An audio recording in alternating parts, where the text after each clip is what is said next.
Kelompok tiga ya. Iya, Pak. Ya, oke.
Ketua kelompok tiga minta tolong diumumkan ke rekan-rekannya.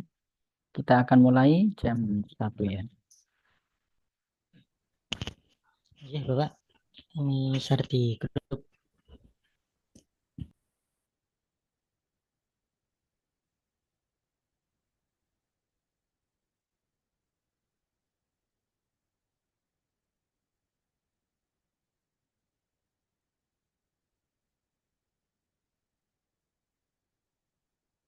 Baik, kita mulai. Assalamualaikum warahmatullahi wabarakatuh.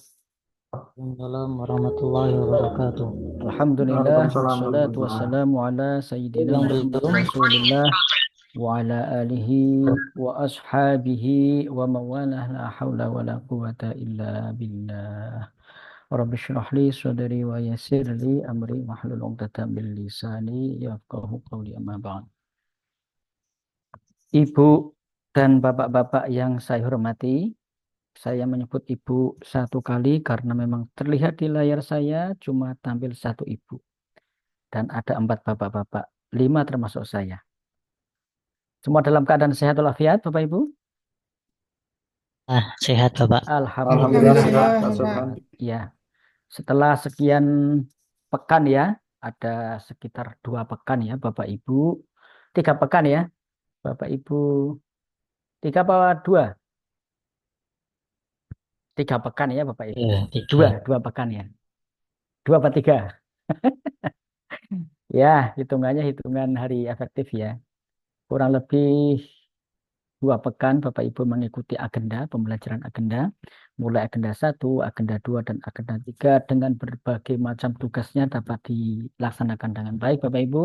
Kita akan mulai masuk ke menjelang agenda keempat yaitu habituasi.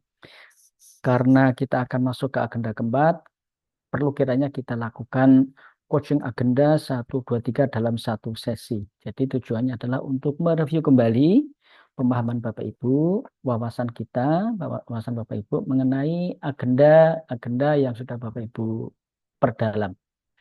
Baik Bapak Ibu yang saya hormati, sebelum kita masuk ke pembelajaran, ke materi, ada yang perlu dikonfirmasi Bapak Ibu, dipersilahkan. Kesulitan-kesulitan yang Bapak Ibu dapatkan dalam proses pembelajaran agenda, silakan dibagikan.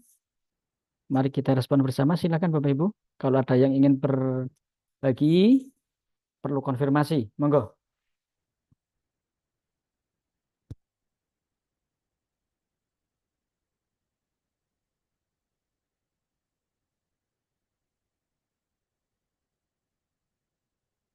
Tidak ada kendala Bapak Ibu ya. Baik. Kita akan masuk ke materi ya. Jadi di agenda ini, di coaching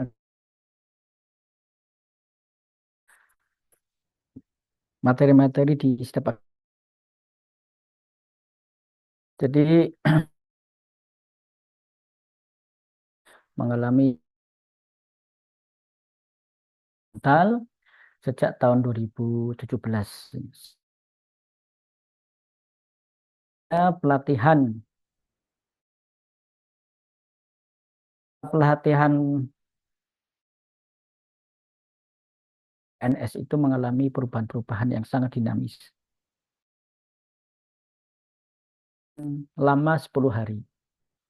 Kemudian ketika ada penerimaan dari ex honorer, dulu kan ada ya sekitar tahun 2006 sampai 2009, 2010 itu ada penerimaan CPNS dari ex honorer. Itu pelatihnya tidak sampai lebih dari 15 hari. Jadi pelatihannya itu 7 hari untuk golongan 3. Tapi untuk golongan 2 itu 10 hari. 9 sampai 10 hari. Jadi ada perbedaan. Kemudian untuk penerimaan CPNS reguler itu adalah 10 hari. 10 hari. Materi-materi yang diterima itu yang pernah saya ceritakan, ada yang pertama tentang manajemen kepegawaian, ada manajemen perkantoran, kemudian muatan teknis substantif lembaga, Kemenak, substansif Kementerian Agama. Kemudian ada pelayanan prima, Yanpri namanya dulu singkatannya, atau Yanma. Jadi materi-materi yang sifatnya itu keterampilan teknis, keprotokolan, keprotokolan, kehumasan. Itu ada. Itu keterampilan teknis yang perlu dimiliki oleh PNS. Manajemen perkantoran. Itu kan berkaitan dengan manajemen perkantoran itu ya. Persuratan, kemudian tata naskah dinas juga ada. Kemudian budaya kerja. Dulu ada materi budaya kerja. Budaya kerja PNS. Nah, kemudian di tahun 2017 ada perubahan materi. Ada perubahan kurikulum, yaitu lebih kepada menanamkan nilai-nilai atau karakter. Nah, nilai-nilai dasar itu dulu disingkat dengan aneka. Anti korupsi, nasionalisme, etika publik, komitmen mutu, kemudian akuntabel atau akuntabilitas. Nah, seiring berjalannya waktu, kemudian kurikulum juga berubah lagi, masih dalam pembentukan karakter, yaitu dengan nilai-nilai dasar tidak lagi aneka tetapi berakhlak. Itu di sejak tahun 2021 dan polanya itu pembelajaran agenda. Nah, kalau dulu materi masih bukan agenda tapi materi. Nah, 2017 itu sudah ada, dulu itu namanya rancangan habituasi. Rancangan aktualisasi dulu. Dulu namanya rancangan aktualisasi. Kalau sekarang namanya rancangan habituasi, tapi implementasinya adalah mengaktualisasikan. Jadi istilahnya itu dulu bukan bukan habituasi tetapi rancangan aktualisasi di tahun 2017 sampai tahun 2019. Nah, Bapak Ibu yang saya hormati, itulah dinamika ya perubahan kurikulum dalam pelatihan calon pegawai negeri sipil. Bapak Ibu yang saya hormati, di dalam kurikulum berdasarkan keputusan atau peraturan lembaga administrasi negara nomor 581 tahun 2024 ada 5 materi substansi yang Bapak Ibu dapatkan di dalam pembelajaran, di dalam proses pelatihan ini. Ada secara garis besar dibagi menjadi 2, yaitu karakter dan materi yang berkaitan dengan penguatan KTBT. Ada yang sudah pernah dengar istilah KTBT? Ada yang pernah dengar? Belum, Pak. Belum. Ya, Belum, Pak. belum. Kalau menurut itu ada yang meneketehe. Meneketehe. Mana aku tahu meneketehe. Ya, kompetensi teknis bidang tugas.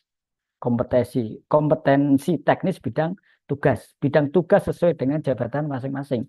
Ada yang guru, ada yang penghulu, penyuluh, calon dosen, kemudian peranata komputer, arsiparis, dan sebagainya. Jadi dua kurikulum ini dibagi menjadi dua besar. Menjadi dua kelompok besar, ada kelompok pembentukan karakter dan kelompok penguatan karakter. Nah, sekarang di kelompok pembentukan karakter, saya ingin merefresh kembali Bapak Ibu. Di agenda pertama, Bapak Ibu mendapatkan wawasan atau pembentukan karakter SPBN. Ada yang tahu singkatan SPBN, kepanjangan SPBN?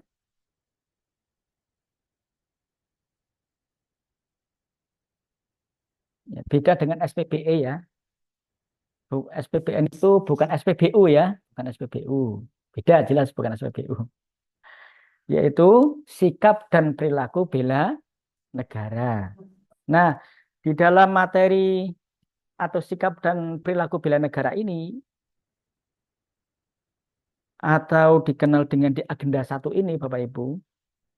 Bapak Ibu mendapatkan materi apa saja? Di dalamnya ada WK. WK itu apa kepanjangannya? Wawasan kebangsaan. Ya, Kebangsaan. bukan ya, wawasan kebangsaan. Ya, saya ingin mengembalikan ya konsentrasi Bapak Ibu. Ini kan jam-jam kritis ini.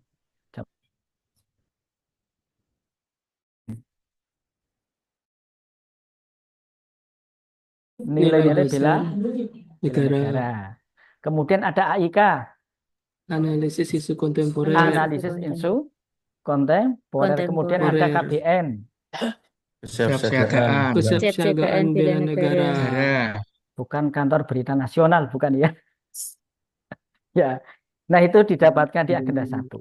Nah, kemudian setelah Bapak Ibu mendapatkan wawasan itu, kemudian diharapkan ditanamkan, dijadikan bagi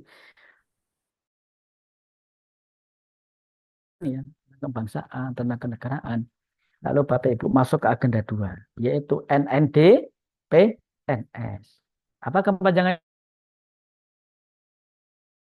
Dasar. Core value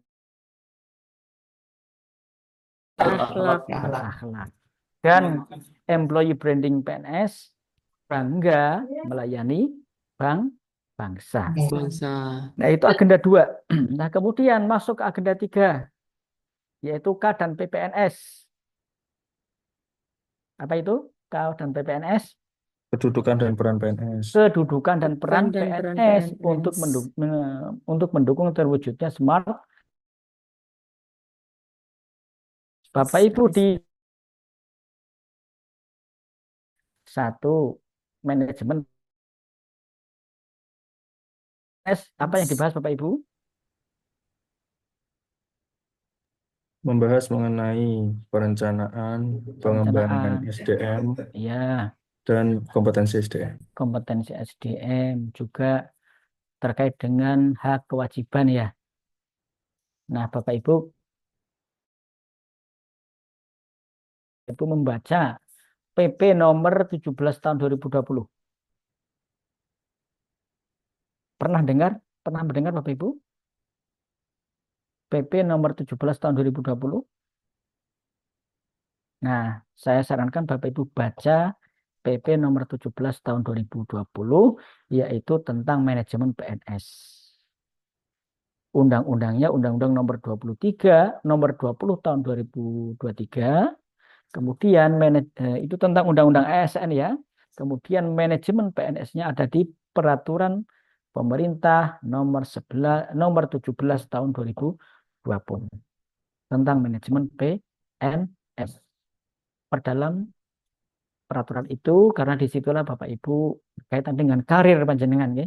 Berkaitan dan karir, hak-hak sebagai PNS, apa yang didapatkan, apa yang harus dilakukan, hak dan kewajiban PNS ada di situ. Juga di agenda 3 ini Bapak Ibu mendapatkan pendalaman tentang Smart ASN. Smart ASN itu ASN yang melek digital, yang responsif, akomodatif, adaptif terhadap perkembangan teknologi informasi dan komunikasi. Nah, 1, 2, 3. Agenda 1, agenda 2, agenda 3. Setelah Bapak Ibu mendapatkan semua, lalu masuk ke agenda 4, yaitu habituasi atau aktualisasi yang akan Bapak Ibu lakukan mulai besok. Karena besok kita akan ketemu untuk sinkronus lagi membahas tentang rancangan aktualisasi. Rancangan aktualisasi. Jadi harapannya Bapak Ibu, setelah mendapatkan wawasan kebangsaan, mendapatkan nilai-nilai dasar PNS, kemudian memahami tentang kedudukan dan peran PNS, lalu di dalam melaksanakan tugas, Bapak Ibu mengaktualisasikan. Dan aktualisasi ini harapannya tidak selesai hanya dalam 1 bulan atau 30 hari, tetapi menjadi habituasi. Menjadi habituasi. Nah, di samping 1, 2, 3, 4, Bapak Ibu juga mendapatkan materi-materi yang sifatnya orientatif, seperti kebijakan pengembangan SDM di Kementerian Agama. Jadi Kementerian Agama itu punya namanya BMB PSDM, Badan Moderasi Beragama dan Pengembangan Sumber Daya Manusia Kementerian Agama. Dahulu namanya tahun 2003, 2004 namanya masih Balitbangdiklat, Badan Penelitian Pengembangan dan Pendidikan Pelatihan. Balitbangdiklat. Eselon 1, BMB PSDM itu eselon 1. Nah, di bawahnya ada eselon 2. Ada pusat-pusat. Ada pusat MKMB, ada pusat Pusbangkom Pendidikan Keagamaan, Pusat Pengembangan Kompetensi Pendidikan Keagamaan, ada Pusat Manajemen Kepemimpinan dan Moderasi Beragama. Nah, 2 pusat ini eselon 2 itu struktur, saya bicara struktur organisasi ya. Jadi eselon 1 itu di pusat kemudian ada bawahnya eselon 2. Yang menangani pengembangan kompetensi ada 2 pusat. Yang pertama adalah Pusbangkom MKMB, Pusat Pengembangan Kompetensi Manajemen Kepemimpinan dan Moderasi Beragama 1, eselon 2, dipimpin oleh Kepala Pusat, Kapus, Pak Kapus, Kepala Pusat. Yang satunya namanya Pusbangkom Pendidikan dan Keagamaan, Pusat Pengembangan Kompetensi Pendidikan dan Keagamaan. Nah, yang Pusbangkom MKIB ini mengurusi pelatihan-pelatihan latsar, pelatihan pengawas administrasi atau eselon 3, eselon 4. Orang-orang yang akan duduk di jabatan struktural atau sudah duduk di jabatan struktural seperti Kepala Kemenak, Kasubag atau Kasi, itu pelatihannya di Pusbangkom MKMB. Termasuk pelatihan-pelatihan yang sifatnya administratif, seperti pelatihan bendahara, pelatihan kearsipan, pelatihan peranata komputer, pelatihan kepegawaian, ada di Pusbangkom MKMB. Nah, yang satunya Pusbangkom Pendidikan dan Keagamaan melatih 1 para guru, pengawas, calon dosen ya, dosen, kemudian peneliti, penghulu, penyuluh, tenaga-tenaga fungsional itu. Nah, pada materi itu Bapak Ibu kemarin atau tadi mungkin mendapatkan beberapa materi yang diisi oleh kepala pusat, gitu, yang isi Kapus Bangkom. Nah, itu dia yang menjadi pemimpin ya, menjadi penanggung jawab pelaksanaan pengembangan kompetensi. Itu di tingkat pusat. Nah, di tingkat daerah ada namanya Balidiklat. Nah, seluruh Indonesia ada 14 Balidiklat. Masing-masing punya wilayah kerja. Ada Balidiklat Aceh, Balidiklat Medan, Balidiklat Jakarta. Jakarta itu wilayahnya DKI Jakarta, Banten, kemudian Kalimantan. Kemudian ada Bandung. Balidiklat Bandung itu wilayah kerjanya Jawa Barat. Balidiklat Keagamaan Semarang wilayah kerjanya Jateng dan DIY. Jateng dan DIY itu wilayah kerja Balidiklat Keagamaan Semarang. Kemudian Balidiklat Surabaya wilayah kerjanya Jawa Timur dan Madura. Jawa Timur dan Madura. Kemudian ada Denpasar. Denpasar wilayah kerjanya Denpasar ya Bali, kemudian NTT NTB. Kemudian ada Balidiklat Banjarmasin, Balai Diklat Keagamaan Padang, Palembang, Manado, kemudian ada Ambon, ada Papua. Itu. Ada 14 ya.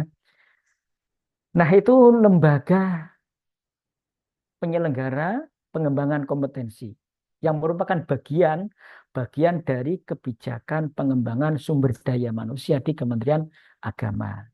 Bapak Ibu nanti kalau sudah definitif sebagai PNS, pelatihannya mengikuti di Balai Diklat Keagamaan Semarang. Karena wilayah kerja Bapak Ibu ada di bawah wilayah kerja Balai Diklat Keagamaan Semarang. Tuh.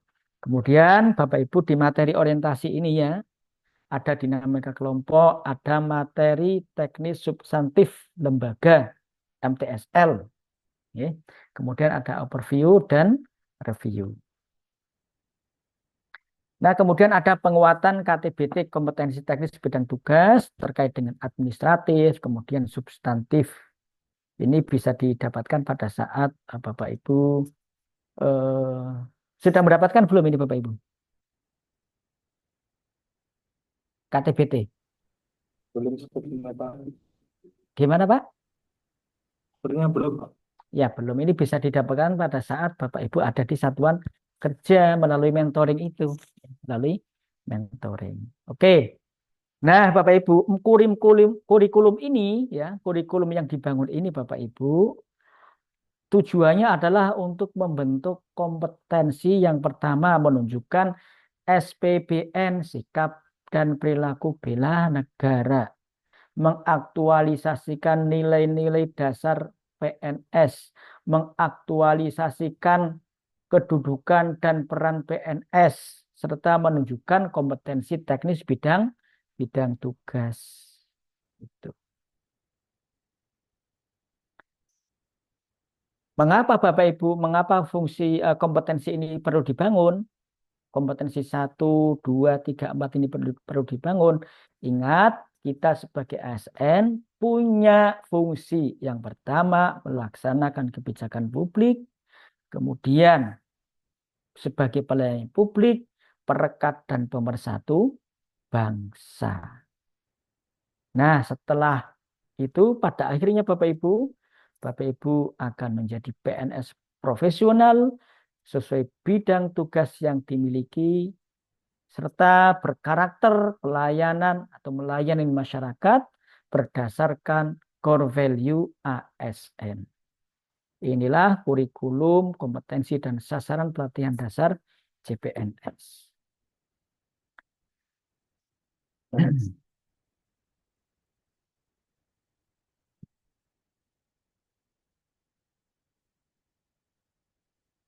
Di agenda 1 Bapak Ibu, ya, kita review lagi setelah beberapa pekan yang lalu ya.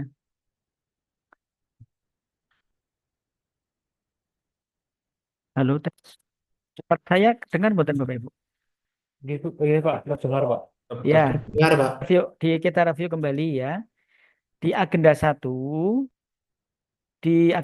ini apa isinya? Membekali peserta dengan pemahaman wawasan kebangsaan melalui pemaknaan terhadap nilai-nilai bela negara sehingga peserta memiliki kemampuan untuk menunjukkan sikap perilaku bela negara dalam suatu kesiapsiagaan yang mencerminkan sehat mental jasmani menghadapi isu kontemporer.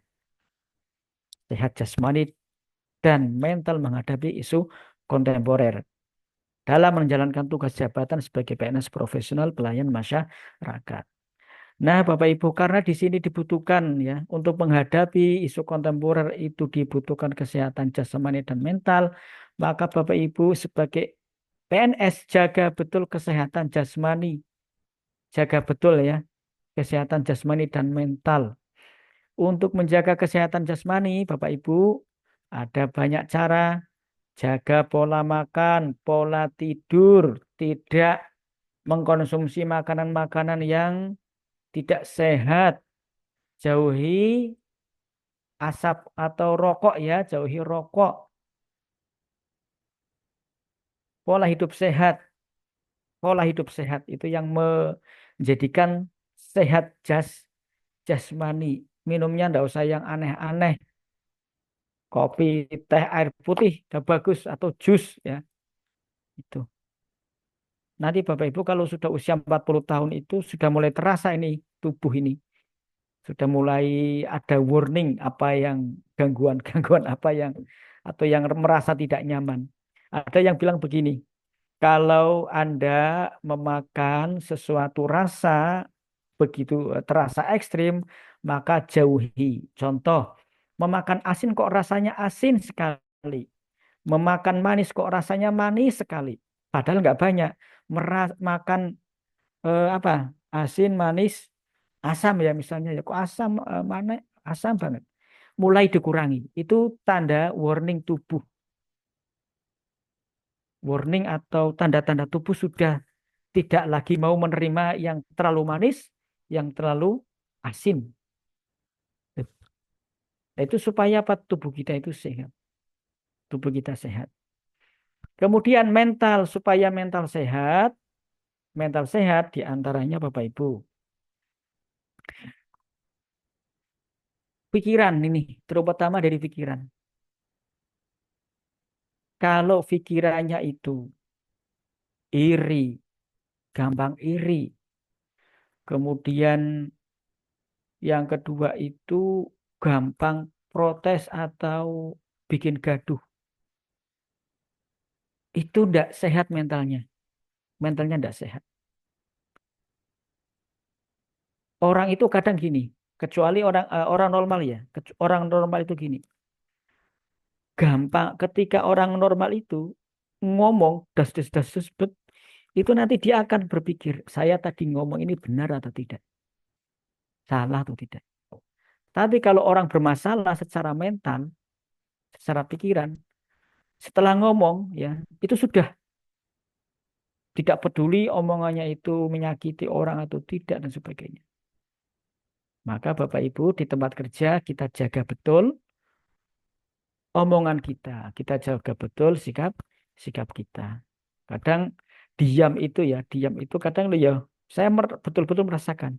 Ketika ada kegaduhan itu kita diam itu kadang menyelamatkan kita. Karena kalau kita ikut terlibat dalam kegaduhan, mental kita jadi sakit. Belum tentu orang yang eh, sinis kepada kita itu memikirkan kita, belum tentu. Misalnya ada orang apa ya? Ada kita misalnya tersinggung nih dengan omongan orang. Belum tentu orang yang menyinggung kita itu mikir kita. Tapi karena kita itu baper, tersinggung, akhirnya energi kita itu dihabiskan untuk memikirkan orang yang tidak memikirkan kita. Kita jadi tambah sakit, tambah merasa gelo dan sebagainya. Akhirnya mental kita yang kena, mental kita yang sakit. Nah, jaga kesehatan jasmani dan mental untuk menghadapi isu kontemporer dalam menjalankan tugas jabatan. Nah, di dalam agenda 1 ini, Bapak Ibu, indikator hasil belajarnya. Kita bisa melihat ya hasil belajar ini berhasil atau tidak dari kemampuan Bapak Ibu menjelaskan wawasan kebangsaan dan nilai-nilai yang mendasari sikap perilaku bela negara. Kedua, menjelaskan analisis isu kontemporer.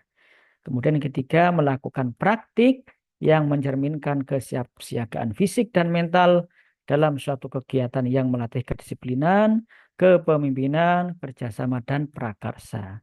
Nah, yang ketiga ini Bapak Ibu akan Bapak Ibu dapatkan nanti ketika Bapak Ibu ke Balai Diklat.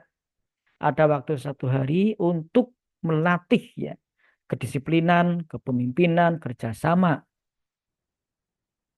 Nanti Bapak Ibu dapatkan di Balai Diklat Keagamaan Semarang. Inilah tujuan pembelajaran agenda 1. Kemudian di agenda 2 Bapak Ibu,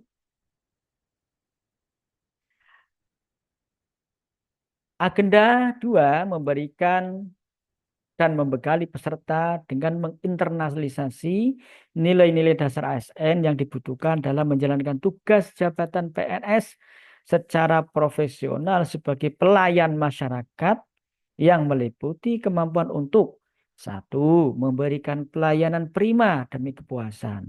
2, bertanggung jawab atas kepercayaan yang diberikan. 3, terus belajar dan mengembangkan kapabilitas. 4, saling peduli dan menghargai perbedaan. 5, berdedikasi dan mengutamakan kepentingan bangsa dan negara. 6, terus berinovasi dan antusias dalam menggerakkan serta menghadapi perubahan. Serta yang ketujuh, dan membangun kerjasama yang sinergis. Ada 7 modul yang sudah Bapak Ibu dalami ya. Ada berorientasi layanan, kompetensi, loyal, adaptif, akuntabel, harmonis, dan kolaboratif. Nah, kemudian di agenda 3, Bapak Ibu telah mendapatkan pembekalan dengan pengetahuan. Ya. Mendapatkan pembekalan berupa apa? Berupa pengetahuan tentang kedudukan dan peran PNS untuk mendukung terwujudnya smart governance sesuai dengan ketentuan peraturan perundang-undangan yang berlaku dalam menjalankan fungsi ASN sebagai pelaksana kebijakan publik, pelayan publik, dan perekat serta pemersatu bangsa sehingga mampu memberikan dukungan, mengelola tantangan dan masalah dalam mendukung pelaksanaan tugas jabatannya dengan menggunakan perspektif Smart ASN.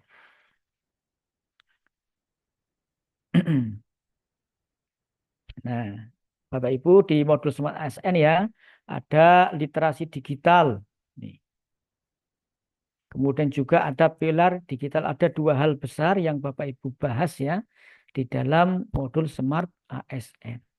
Mengapa penting Bapak Ibu? Karena sekarang di era revolusi industri 4.0 sebagaimana disampaikan atau dirilis oleh Organization for Economic Cooperation and Development mengatakan bahwa layanan-layanan strategis pemerintah meliputi pendidikan, kemudian kesehatan, kemudian pelayanan publik, mau tidak mau harus responsif, adaptif terhadap teknologi digital. Yang dalam hal ini dikenal dengan digital welfare, yaitu kesejahteraan digital. Tuntutannya itu kesejahteraan digital. Karena itu Bapak Ibu, pemerintah di dalam Perpres nomor 95 tahun 2018 telah menguatkan layanan pemerintah berbasis elektronik melalui regulasi tersebut. Ya, jadi di dalam Perpres nomor 95 tahun 2018 itu merupakan landasan atau fondasi pelaksanaan sistem pemerintahan berbasis elektronik. Nah, sekarang Bapak Ibu yang saya hormati, kita mau tidak mau, suka tidak suka harus mulai adaptif dengan perkembangan teknologi digital. Dan yang perlu diwaspadai, perlu menjadi perhatian kita bersama bahwa berdigital itu juga perlu menerapkan etika bermedia digital. Ketika kita mendapatkan informasi yang tidak dapat dipertanggungjawabkan kebenarannya, cukup berhenti di kita. Cukup berhenti di kita, tidak perlu kita ikut-ikut posting, menyebarkan kemana-mana. Cukup berhenti di kita. Bukan digital ya, berhenti pada kita. Ya. Kita tidak perlu ikut menyebarkannya. Apalagi sekarang ada namanya Undang-Undang ITE, informasi IT, Undang-Undang ITE ya, informasi teknologi elektronik. Nah, banyak para PNS itu yang di BAP itu diperiksa oleh Inspektorat Jenderal karena apa? Terlibat dalam pelanggaran ITE. Nah, kita harus hati-hati, waspada, jangan asal posting-posting. Sebagaimana saya sampaikan ya mungkin di kelas ini juga beberapa waktu yang lalu bahwa mari kita penuhi konten-konten media sosial dengan konten-konten yang positif, konten-konten yang positif, yang membangun, yang mendidik masyarakat. Ya, yang mendidik masyarakat. Nah, dengan kita menyebarkan konten yang positif, yang mendidik masyarakat, yang membuat masyarakat cerdas, insya Allah kita akan mendapatkan bagian kebaikan-kebaikannya. Tuh. Baik, Bapak Ibu yang saya hormati. Sampai di sini ada yang perlu dikonfirmasi, Bapak Ibu? Ada yang perlu dikonfirmasi? Tidak ada?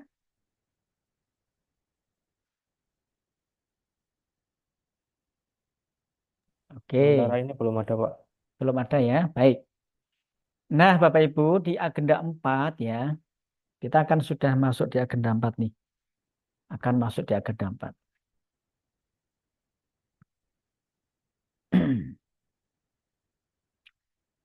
Di dalam agenda 4 ini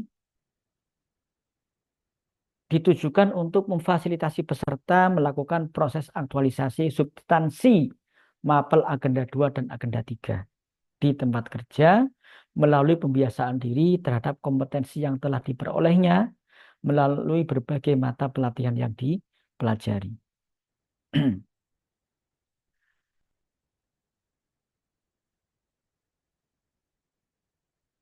Nah, untuk agenda 4 ini Bapak Ibu, berarti besok ya, di sesi besok, kita akan mendalami tentang konsep aktualisasi. Bagaimana sih konsepsi aktualisasi itu? Lalu bagaimana penjelasannya? Kemudian nanti juga Bapak Ibu akan mendapatkan tugas untuk merancang serta mendapatkan bimbingan aktualisasi. Di periode 1 kemarin ya, itu sudah melalui tahap evaluasi rancangan. Ya, jadi rancangan itu diseminarkan. Masing-masing peserta mempresentasikan rancangan aktualisasinya. Kemudian juga nanti pada saat Bapak Ibu sudah selesai membuat atau menyeminarkan rancangannya, nanti akan ada pembekalan habituasi. Nah, oleh karena itu Bapak Ibu, untuk saat ini ya pastikan core issue yang sudah Bapak Ibu pilih itu sudah atas persetujuan dan koordinasi dengan para mentor, ya, dengan mentor masing-masing. Pesan saya Bapak Ibu, rancangan aktualisasi yang mudah dicapai, ya, yang mudah dicapai. Bapak Ibu tidak perlu yang wah gitu, tidak perlu yang kelihatannya keren tetapi ternyata tidak selesai dalam waktu 30 hari. Itu. Jadi yang penting satu berkaitan dengan tugas jabatan. Kemudian yang kedua, kalau ingin meluas di luar tugas jabatan, yaitu terkait dengan tugas dan fungsi Satker Bapak Ibu. Dah batasannya sampai di situ. Jangan melebihi, jangan melebihi. Nah, kemudian kemarin mungkin sudah saya sampaikan ya, jangan mengambil isu-isu yang sensitif. Contoh, lemahnya karakter kepemimpinan umpamanya ini. Atau lemahnya kebijakan kepemimpinan. Nah, itu bahaya itu Bapak Ibu. Sedikit beresiko itu, Pak. Wah, resikonya tinggi misalnya ya.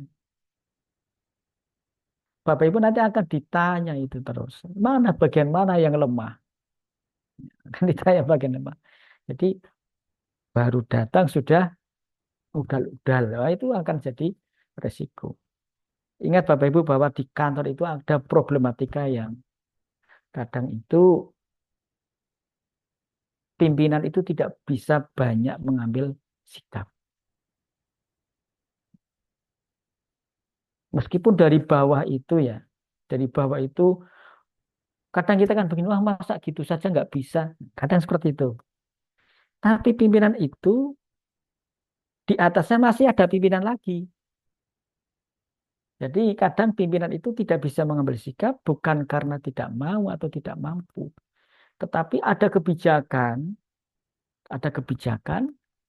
yang harus dia lakukan karena kebijakan itu dari pimpinan di atasnya,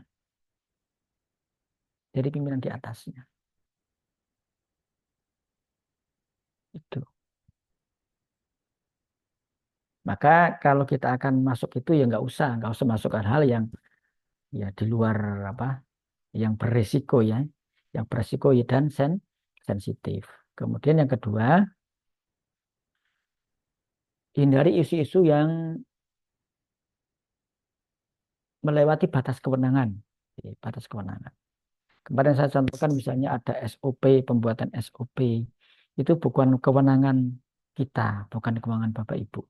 SOP itu adalah kewenangan penanggung jawab satuan kerja atau kepala satuan kerja, kepala organisasi, pimpinan organisasi. Baik Bapak Ibu, ada yang perlu dikonfirmasi sebelum kita akhiri untuk coaching agenda 1, 2, 3. Jadi coaching agenda 1, 2, 3 ini tujuannya untuk merefresh kembali, mereview pembelajaran agenda 1, agenda 2, dan agenda 3. Ada komentar Bapak Ibu? Kami persilakan.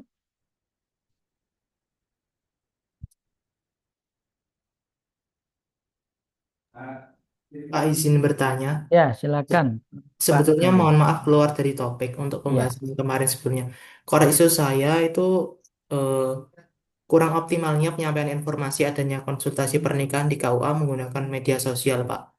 Saya sebagai penghulu, apakah sudah bisa digunakan, Pak? Itu Minta tugas sarannya. itu tugas jenengan.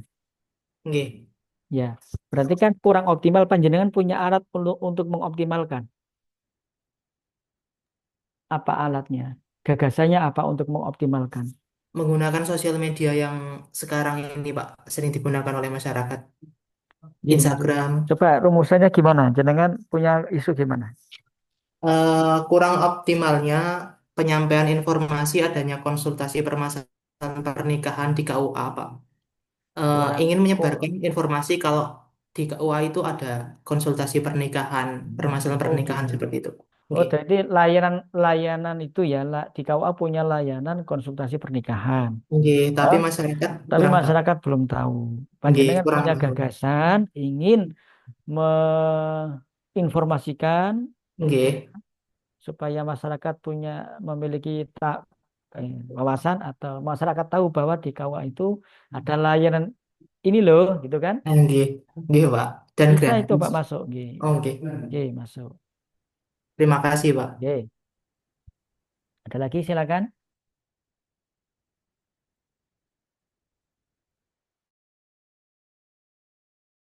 Pak, Ya, silakan. oh ini terkait mentor Pak. Itu mekanismenya nanti gimana mentor Pak? Apa Ya. ditunjuk dari WDK atau kita yang Nah, mentor itu BDK itu sudah bersurat. Jadi untuk menetapkan mentor kepada atasan untuk menetapkan mentor peserta.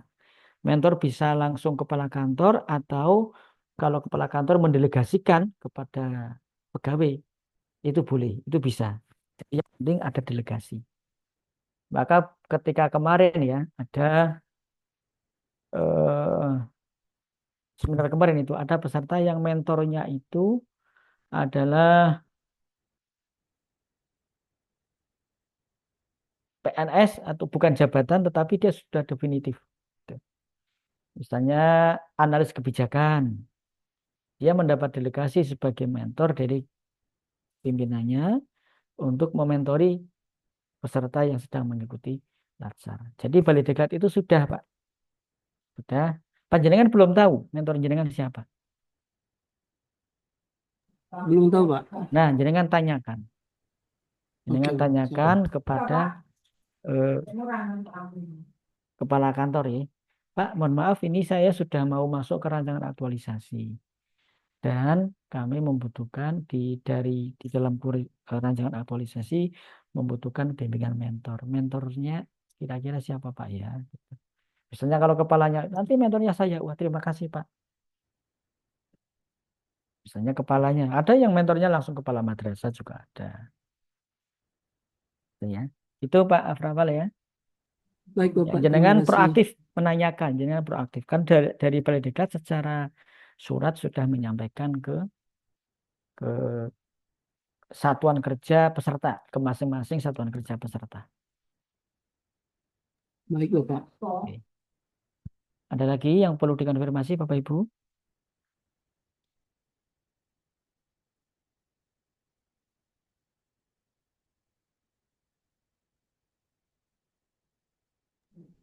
Mohon maaf Bapak izin bertanya. Iya, Bu Eh, Melini. untuk penentuan isu yang 5 isu minimal itu lebih diutamakan untuk yang lingkup dalam lingkup instansi atau yang memang khusus kepada bidang kita masing-masing, Bapak. Misalnya Ya, saya guru bahasa Indonesia di Mapel Bahasa Indonesia atau ya, boleh di mix dengan instansi. Terima kasih. ya. Batasan terakhir adalah lingkup instansi. Tetapi yang diprioritaskan, ya, yang diprioritaskan adalah lingkup bidang tugas. Saya beberapa kali menyampaikan bahwa pertama utamakan dulu isu-isu yang berkaitan dengan pelaksanaan tugas jabatan kita, dengan tugas jabatan kita. Nah, setelah dirasa tidak ada masalah, boleh meluaskan, tetapi hanya dibatasi tugas dan fungsi atau lingkup satker saja.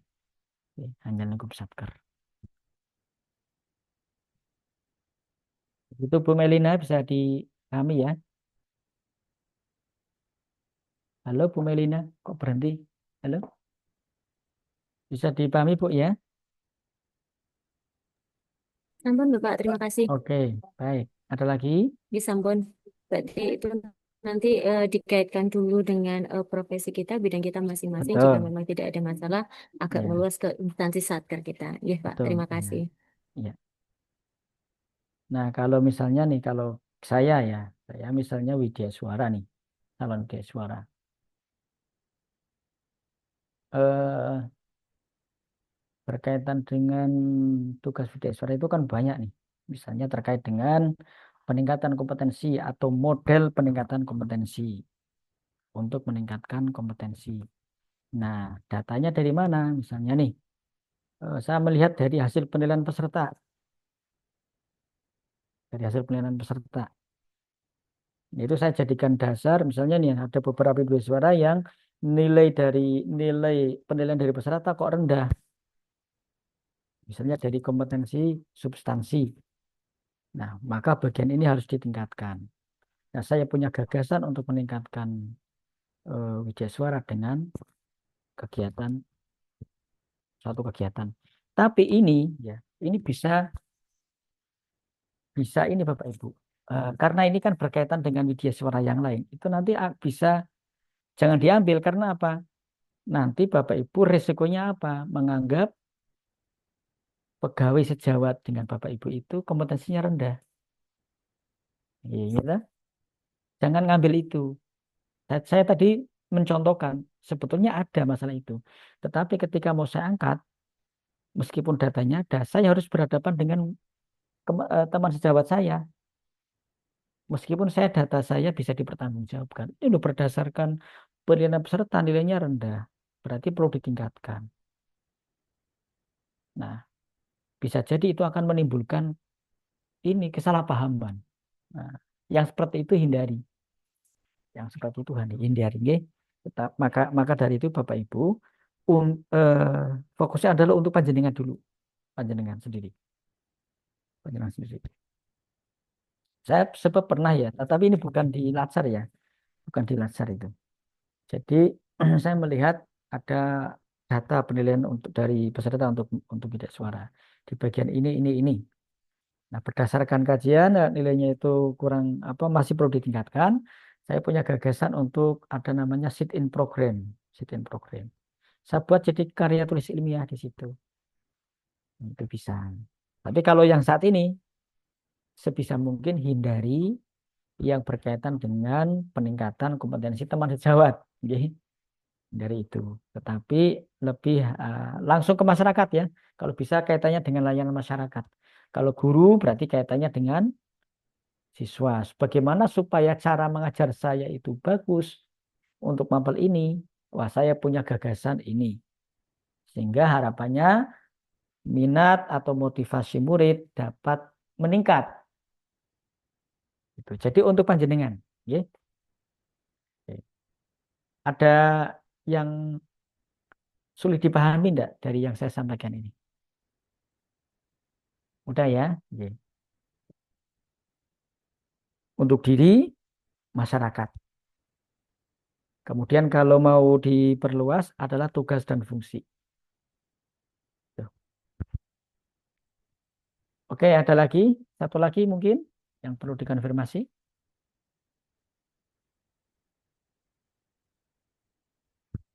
Cukup Bapak Ibu? Cukup ya? Baik, insya Allah besok kita ketemu lagi. Kita sudah akan masuk ke pembuatan rancangan aktualisasi. Semoga lancar. Mulai sekarang Bapak Ibu diskusikan dengan mentor, nggih. Mulai sekarang. Sehingga nanti begitu masuk ke rancangan tinggal tinggal ini jalan gitu. Tidak Ya, bingung Pak, lagi gonta-ganti. mohon maaf Nuwun Oke. Sewu, mau tanya sekali lagi. Ini baru saja panjenengan meminta kami untuk mendiskusikan dengan mentor. Berarti ini kami sudah dipersilakan untuk mencari mentor di satker masing-masing, Kak? Iya, jenengan menanyakan. Tadi saya sudah sampaikan ke Oke, Pak siap. Afrafal. Jenengan tanyakan ke atasan, Pak, ini saya sudah mau masuk ke rancangan aktualisasi. Mohon untuk siapa yang akan menjadi mentor saya, Bapak. Betul nggih? Ditanyakan. Oke, oke, siap. Matur suwun, Secara Bapak. kedinasan, Balai Diklat sudah bersurat. Secara kedinasan. Gitu. Baik, cukup ya Bapak Ibu. Baik, kita akhiri untuk sesi coaching agenda di siang hari ini. Sebentar, saya pastikan sudah saya sampaikan semua para kelihatan yang terlewat ya.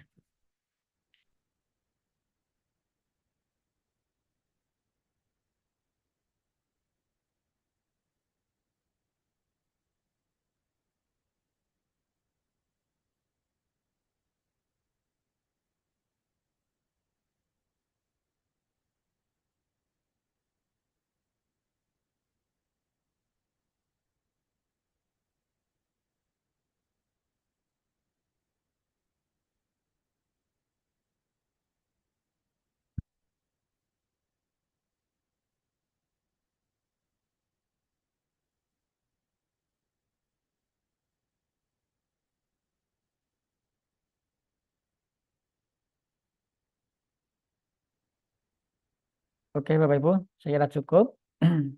Semoga lancar semua Bapak Ibu, tidak ada kendala. Kita akhiri dengan bacaan tahmid bersama. Alhamdulillah. Alhamdulillahirrabbilalamin. Assalamualaikum warahmatullahi wabarakatuh. Waalaikumsalam. Waalaikumsalam warahmatullahi wabarakatuh. Terima kasih Terima banyak, kasih, Pak. Pak. Terima Kasih, Pak. kasih, Sampai Pak. sini. Pak.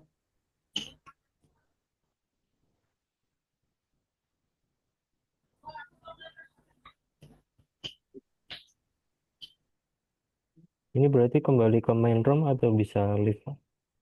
Bisa live Pak. Oh, nggih.